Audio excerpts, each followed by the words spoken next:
Ladies and gentlemen, welcome to episode 2 of the MetaAbe podcast.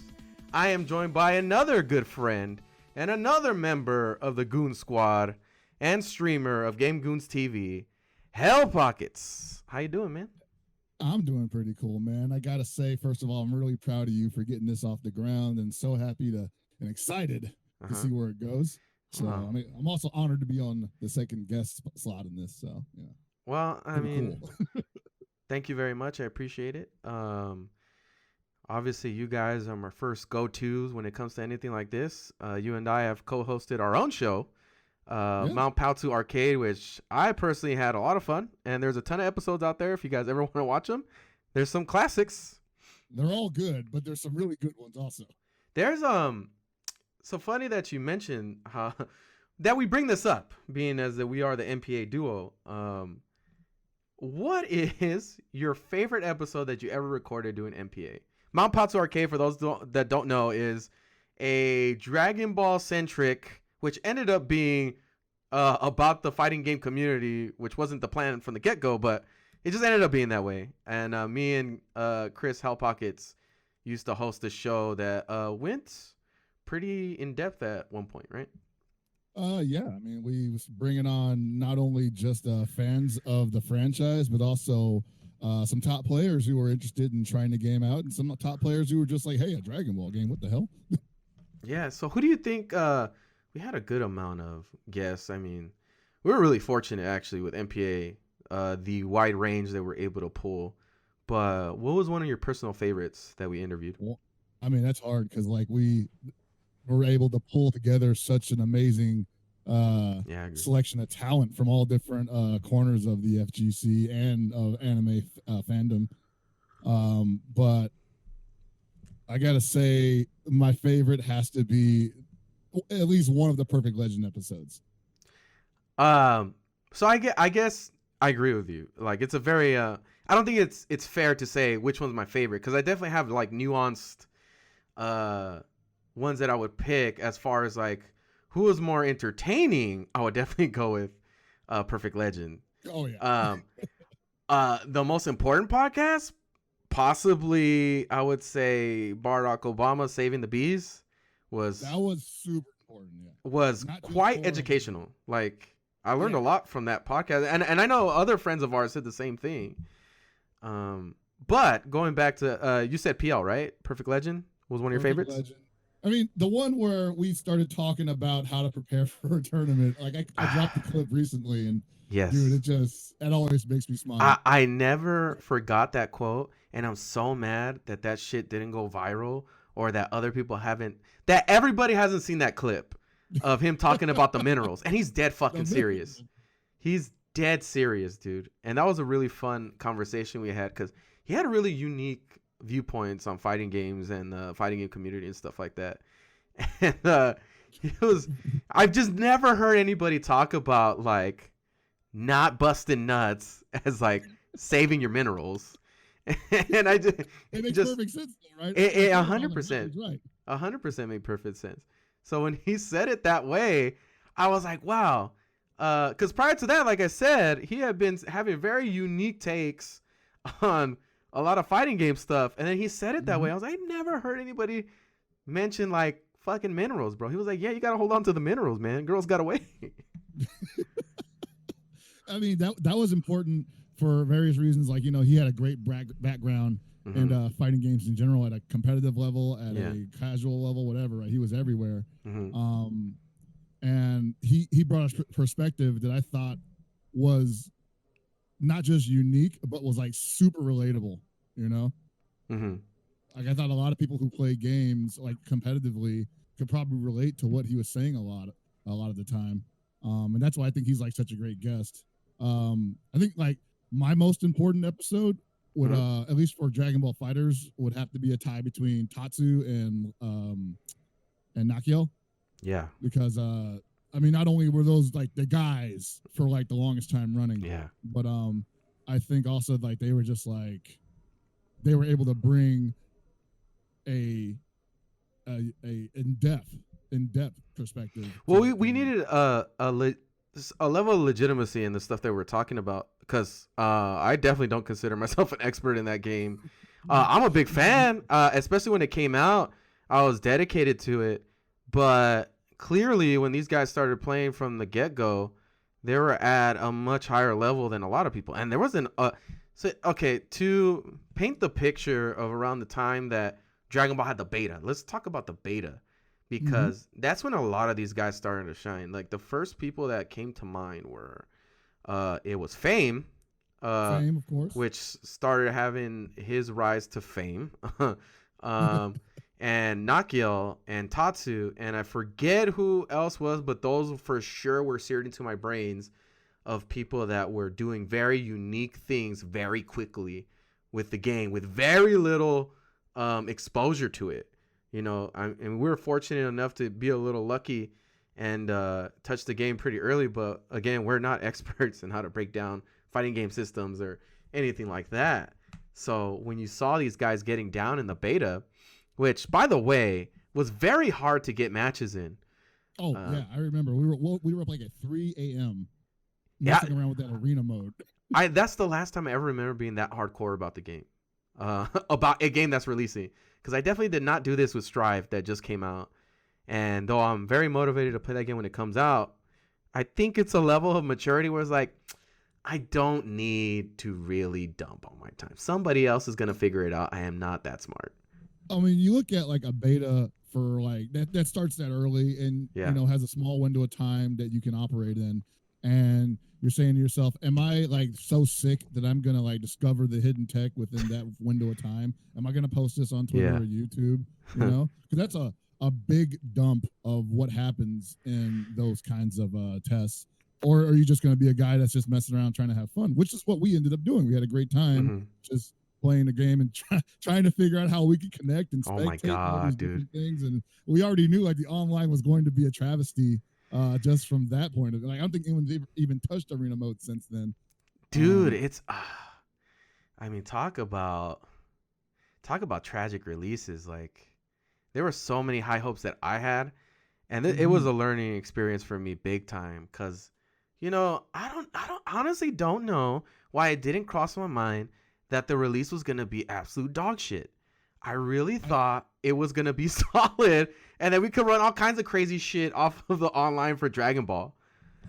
So I think part of what sold me on the idea that it would be like, you know, out the gate ready to go was like, we talked to Rhyme Style a lot, right? And one of Rhyme Style's like, one of his thoughts was like, you know, yeah, this is like a big IP. It's one of those things that is going to be taken care of. He didn't necessarily say that, but we had that energy going on, right? Because we thought that Shueisha had their finger on the button, that they were watching this very closely, and they wouldn't dare let this game out the gate not functioning right. I mean, clearly, why would they let a fighting game get made if they didn't know that? Right? Exactly. That's what I was thinking. Like, it's like Disney. Would Disney put out something that didn't work? I mean, I guess they would. If Shueisha is any indication, like big companies may not care about online play. Well, I mean, that experience too was, all this was an educational experience on a lot of things as to like who has their hands on a game getting made, and if something is a company's actual IP, like let's just say a video game developer, right? If it's their actual IP, I think this is the first time us personally, I guess, have dealt with a company where whatever the fighting game is made for, let's just say fucking, again, Dragon Ball. Every other game that we played, the developers were directly the owners of the IP or majority owners or creators of the IP, you know? Right. This was not the case with Bandai Namco, and kind of something that we didn't consider because we didn't have a lot of exposure to it. But as we kept dealing deeper and deeper with people who are more in the know, like Rhyme Style and Saving the Bees, Barack Obama, and guys like that, and they started educating us on why things are happening. They almost became like the fucking oracles of like what's gonna happen. And we didn't know. We don't know any better. This was something new for us. You know, we were just talking about shit that we liked. We liked Dragon Ball. Dragon Ball Fighters was super exciting. It came out. Everything, all the planets aligned at the time. We were watching new episodes of Dragon Ball Super. So it was a really perfect time to really launch Mount Paltu Arcade, as you and I being really huge fans of the franchise. But again, it's not something that we have knowledge as far as like the way the industry works. And boy, were we experiencing that firsthand as a fighting game community.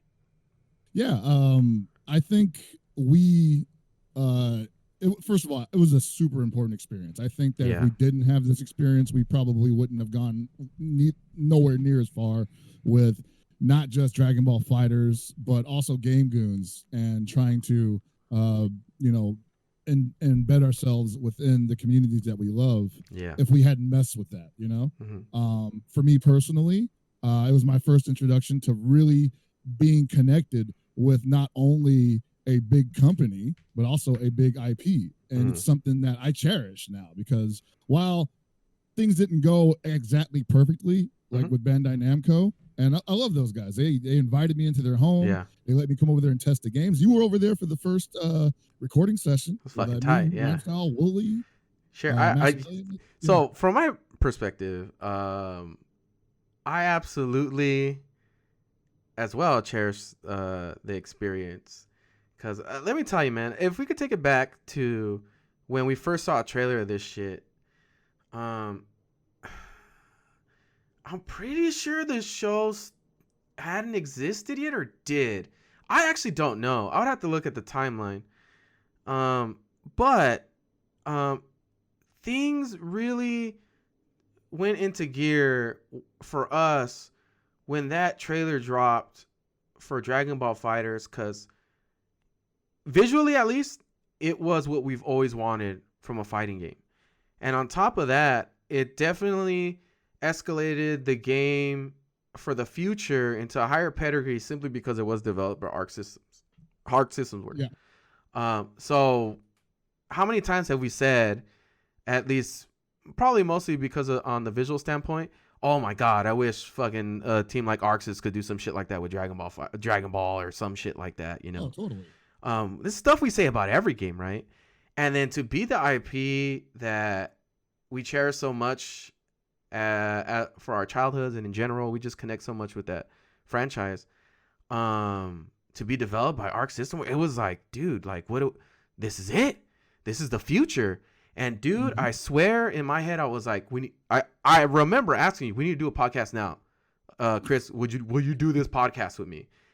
And for a while, you and I were the only FGC podcast that had a big Dragon Ball component, or Dragon Ball Z was pretty much the main highlight of the podcast. Yeah, I want to say that we were already Dragon Ball fans, and I think the original plan was just to make it about everything Dragon Ball, and the game was just like a highlight of all that. Right. So we were just like, yeah, we've got like material for like forever almost, and yeah, not a lot of other people were doing Dragon Ball centric stuff, not even just because of fighters. I don't really recall a Dragon Ball centric podcast that made it to my ears, at least. And so when we started doing it, a lot of people were just like, yeah, finally somebody's doing this, right? Somebody's jumping on board with not just fighters, obviously, because it just got announced, but also because of the IP is just so beloved. And we just they wanted to hear people discuss anything related to it. So yeah, we struck while the iron was hot. It was pretty sick. Yeah, I mean, it's something that I've always in the back of my mind thought it was something we could do, just because there's a lot of times we had conversations just to have them, and I thought they were really interesting regarding Dragon Ball Z, and the whole franchise, and just shit that we would talk amongst ourselves. That I was like, I really think people would find this interesting, or at least we could find other people that other people would find interesting to talk shit about this exact thing.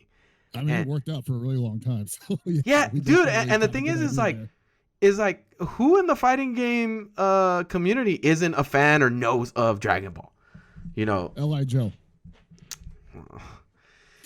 I mean, people have their speculation, especially how some of those tweets went down. But we'll take his word for it. So he says he has no fucking clue, which is like, I don't know. That's what that was his story, and I'm like, I'll let him stick to it. Yeah, well, he's definitely stuck with it since then. So we're gonna have to take his word for it. Yeah. But in general, it was, I think, our first foray into something that blew up in a different way. I know you guys had done SDR, and SDR was pretty popular. Still is when you guys do your streams and podcasts. But this to me was a little different than that. It was a little different because a lot of the shit that we were talking about was something that I swear has never been featured in the fighting game community. That's why I thought it was really interesting. Like I said, nobody from the fighting game community really had a Dragon Ball centric podcast. Well, when you look at a show like Super Desperation Radio, well, for the obvious thing being that there were like 5 dudes on it by the end of it. Yeah. That made it super hard to nail down one subject because we were all like me, Paul, Tony, Alex, Gibby. Yeah. We were all coming from different modes of thought, and I feel like the show became a caricature of all of that. The structure was there. I want to say, like when the episodes were hopping, they were hopping, but you couldn't just make 5 guys discuss an IP that they may or may not be into. Whereas with Mount Pause Arcade, with me and you being Dragon Ball fans, the structure basically made itself. And not only that, but I think one of the things that made Mount Pause Arcade so special was that it was something that was an IP that was bigger than where we were coming from. Because obviously, as fighting game commentators and FGC personalities, we're expected to just discuss the game, either it be a science or just how much we enjoy the graphics, and then discuss the community. And we handled that. But there were just so many other things that were bigger than that you can pull from and not only reference, but also focus on. And you can make episodes completely about something that's almost not even, or even completely unrelated to the game. Oh yeah, dude. That's where some of our best content came from. It didn't have a direct relation to Dragon Ball in itself, but it was something that was established that we could build on. And that's where you got PL talking about minerals and shit, and you got Barack Obama schooling a lot of us on how to come up and how to hustle in the streaming world, and being self-sufficient and stuff like that, and being ahead of the curve on a lot of stuff, and how much of a hustle it is. And that to me is one of a few of the things that I found most valuable about the experience is that when we went up to the headquarters and all the YouTube content creators were there, and I saw them hustling, doing all the shit that they're doing. And Max was there, Rhymestyle was there, Wooly's up in there. Wooly was up there. Nanogenics was up there. Yeah, those guys, when they went up there, bro, I don't know if you felt this way, but this is how I felt. I felt like, when I saw them working, I was like, oh, this is why we don't make any money. Because we are nowhere like that. These guys came to get down as far as creating content, working, and the whole time they were there, they were doing their thing. Like, it was work. Like, they were creating content the whole time. Us, which is, I think is very typical, at least for people who first get introduced to stuff like this, we were like, fuck yeah, let's play this game. Had matches the whole time. And don't get us wrong. Like the matches we put up got hits. They did numbers. And we had good content from that. And I think for the audience that we initially wanted to approach, it was fine. You know, like just FGC stuff, they were like, cool, just matches. Doesn't have to be super top level. Just has to be people looking like they're trying to figure out what to do and have a background in playing games at a competent level. Yeah. So I think we stayed in our lane in that respect, but also we saw, like you said, we saw Rhymestyle and Max and Wooly on their grind. Yeah. And they were willing to come and break bread with us, but they was Yeah. also like, yo, I got to record this video real quick. And we saw them record, and it was like, we had never thought about doing something like that, you know, where we just get super hyphy and go in on a match, and we don't really care what happens. We just react to things as they happen and put it up on YouTube. And for better or worse, that would be the content that we would put. That would be our best foot forward already. Well, what was interesting was that they all got what each other was trying to do.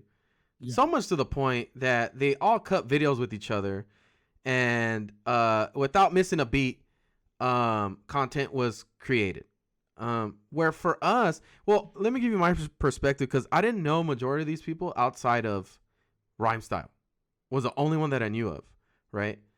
I didn't know about Wooly. I didn't know about Nanogenics. Max, obviously, I know about. Uncaged Gamer, I didn't know about him. Yeah, that was the first time I met him. But the way they handled themselves in that meeting and that recording session really gave me a lot of insight as to why they're successful.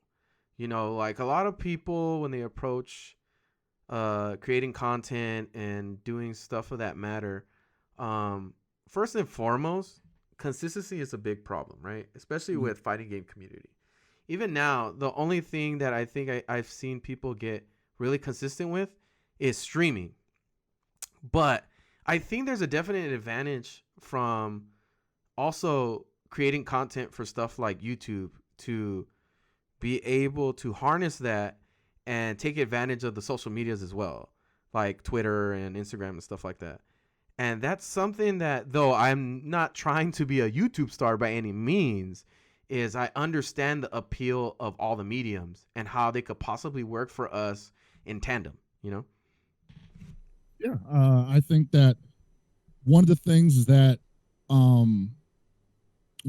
we really attached ourselves to was, once we saw that happen, we're like, dude, we got to work with these guys, and not in a way where we just get them to play matches with us, you know? Yeah. Because we did that. We had them play matches with us, and it was fun. It was fine. But it was also like, dude, I think we can get way more out of this than just having them try to play a match. Because, like, I'll be honest, like, when I'm playing a match, I don't talk shit. Like, yeah. I wait until like after the match, and then I'm just like, oh yeah, you know, why are you so free? Something stupid like that. But yeah. These guys were like, it was animated the entire time. It wasn't about just, you know, zeroing in on what's happening on the screen and trying to do your best to put on a good performance. And they were actually probably having way more fun with it than I think we were in that sense. Well, it wasn't. It's a new thing for us. No pressure. There was no pressure, right? Like, they literally just like, we're gonna go here and do whatever we want, because that's how we make our money. I'll tell you what, all these guys have very high levels of confidence. Rhyme Style is very confident in the stuff that he says, the stuff that he does, and it really makes me think. Those guys really make me think about people who are really, really confident to a point that some people may take it as arrogance, but seeing how they work, I was like, oh no, they've definitely earned the way that they approach the things that they do, because the amount of hours that they put into the shit that they do is probably astronomically different from somebody that's, you know, thinks they're trying to make something happen, a dent in the YouTube world or anything like that. And go ahead. Oh, go ahead. No, I was gonna say, like, and on top of that, you know, there for a long time there was a disconnect between hardcore FGC and people who created content, and were not super hardcore. And a lot of the times it caused some friction, because people would say, oh, this guy plays, but does he play, you know? And people would try to challenge these folks to matches online, whatever. Yeah. Sometimes they beat them, and then they're like, hey, you know, I beat so-and-so who has like 8 million followers on YouTube in a match online. How nice am I? And when I met these guys at that meeting, there was some of that energy, but it wasn't like the same. It wasn't exactly what I thought it was, basically. So when someone challenges Max to a game, I think that he figures, okay, what's in it for me? You know, like, is this going to be for fun, or is it going to be something where like I'm going to get dunked on? You know, and I don't think he minds either way. But I also know this dude's a businessman, and his time is money, like super time money, like equation over here. And he's not going to just play everybody so that they can have some content for their channel. And I feel super blessed that he gave us that opportunity and tells us like, yeah, you can use my content if you want to. Like we were kind of tight that way, right? Yeah. And to me, I was like, wow, that actually makes perfect sense. Cause like if I'm over here trying to, you know, I'm over here trying to grind, not grind the game, I'm trying to grind like, you know, the content game. I'm not gonna waste time with something that's not gonna have any returns. Like I gotta know that this is gonna be beneficial, you know. Even if you're a cool dude, you know, that'll be fun for like, you know, just for fooling around. But why waste an opportunity? And that's what I got for them the most. It was no wasted opportunities. These guys take every chance they get to make something out of what they're given. And I don't think a lot of people in the FGC do that. I think a lot of people in the FGC sometimes need to be prodded to do that. You know, you see Hanzo Gonzo on Twitter constantly saying, how come more people in the Unis community aren't producing stuff? How come we're not producing content around a game that everybody wants to play, but nobody knows how to play? You know, no one's really out there, discussing things in a way that the non-hardcore players can get into. I mean, there's some people that do that, you know, and they're getting better about it. But he definitely makes a point that, you know, there's a lot of opportunities, a lot of money on the table for multiple communities, and nothing happens because people either lack the commitment or life gets in the way, or, you know, like you said, you know, consistency just wasn't there. You know, my biggest surprise was how gracious they were. Because my experience from people who are that big and again don't have a lot of time to waste is that they would probably be like, oh my god, these guys don't know what the fuck they're doing, type shit, or like, I don't want to fuck with these guys. But it was 100% the opposite. They were all really nice guys, very gracious with their time, and to be honest, had it not been for some of these guys, Max and Rhymestyle specifically, I'd like to specifically 100%. Shout out Rhymestyle because he helped out a lot, not just us, but a lot of the other FGC members. He helped expose a lot of really good players and people that were creating content. And had he not done that, maybe we wouldn't have had the momentum that we had. And he was very gracious with his time. He pretty much showed up to do the podcast whenever we asked him. And it's a busy dude, you know. And I've always been. He was probably disappointed we stopped doing it. You know, he's like, "Oh man, I love that show." Yeah. I mean, I've always thought about that.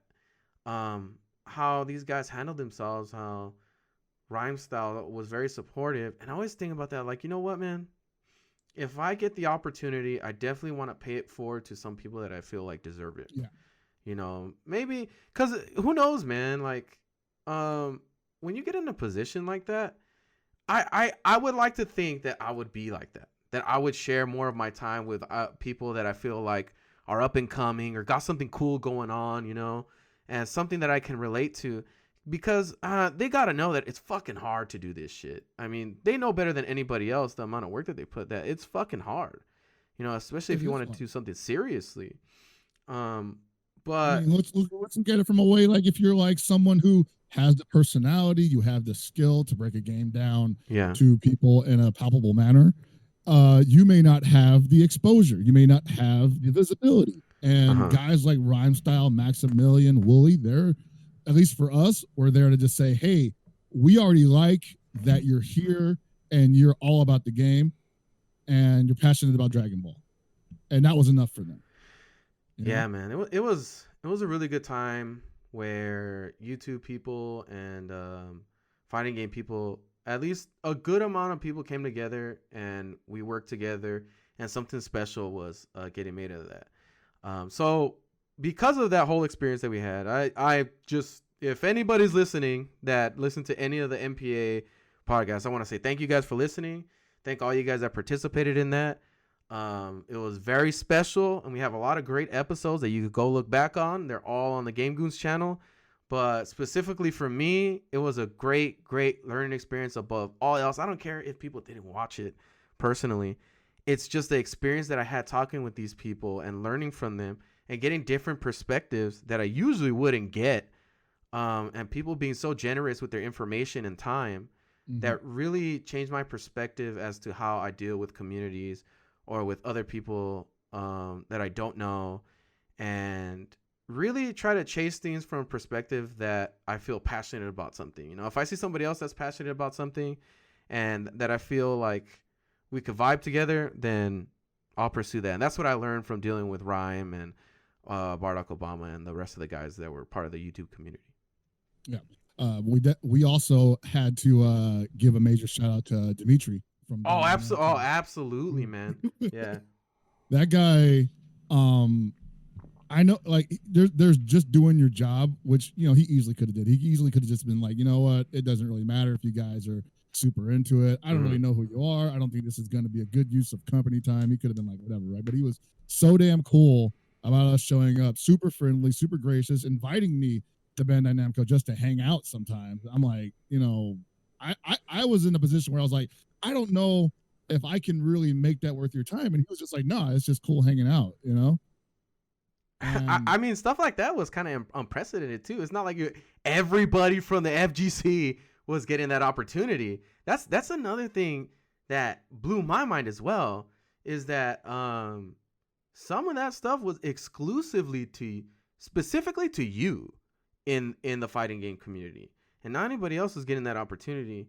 And that was something that I was like, wow, dude, like, I didn't see this coming. We just started this podcast just because we thought it was fun. And if that is it, if we had stopped right there, I would have been success. You know, we fucking did it. I was at the headquarters, played that game more than a few times ahead of time. Got to meet a lot of great people. Fuck. Cool. You know, us being mere mortals, we have very low standards. Low expectations, because we don't know what's above things like that, you know. But that to me was a big success for me.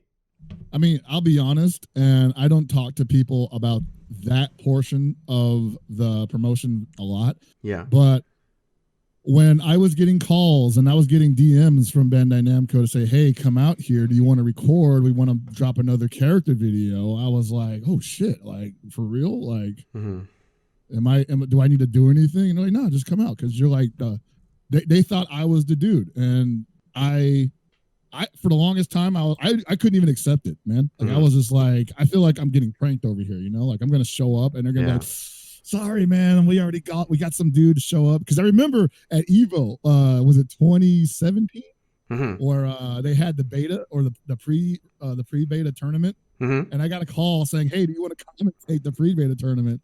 And I was in my room, like, getting ready to take a nap. And I was like, I'll be right down. And I'm running down through Mandalay Bay and just like saying hello to people and just running by.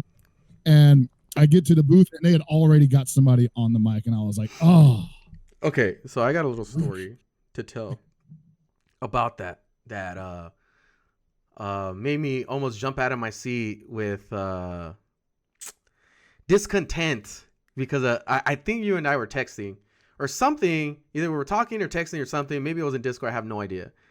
But they had asked you to commentate something, and it was during Evo Finals. And you're like, dude, should I bail? And I was like, you're crazy. Fuck no, you can't bail. You're trying to bail on Evo? And you were like, you're right. Yeah.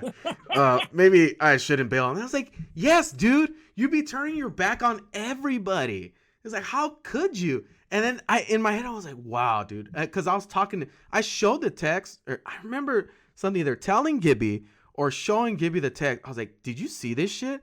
Can you believe that Chris even considered bailing on commentary to do this shit? And that just goes to show you that at that point in period in time, how much of a big deal it was that this game was coming out, at least in our eyes. I know I was pretty up there. I wasn't there like you were there, willing to throw it all away. I was sprung. Yeah, you were on that shit, bro. Willing to throw it all away for this moment. And I always remember that because it was like, you know, it was a really funny thing to look back on. But I remember in that moment, I was like, dude, I can't trust Chris with anything. If he's willing to fucking throw it all the way for Dragon Ball, I was like, I get it, dude. It's fucking tight. Yeah. But these are people that have been employing you for years. It's like, you might not want to turn your back on them. Like you could take the new Lexus or what's behind door number 2. And I'm like, I'm going to go with door number 2. Yeah. See, in that sense, bro, you're lucky that you had us because we were like, no. I'm super lucky that I had you guys because, like, I wouldn't have bailed. I wouldn't bail on Eva. That's bro, crazy. The way you were writing, you were definitely considering it. I was definitely considering it, but I was like, nah, I ain't gonna do that. I want to get yelled at. But at the time in my head, I was like, there was a moment where I was like, dude, this might have been my chance. And I didn't feel bad about it because, like, you know, I'm about to blow up.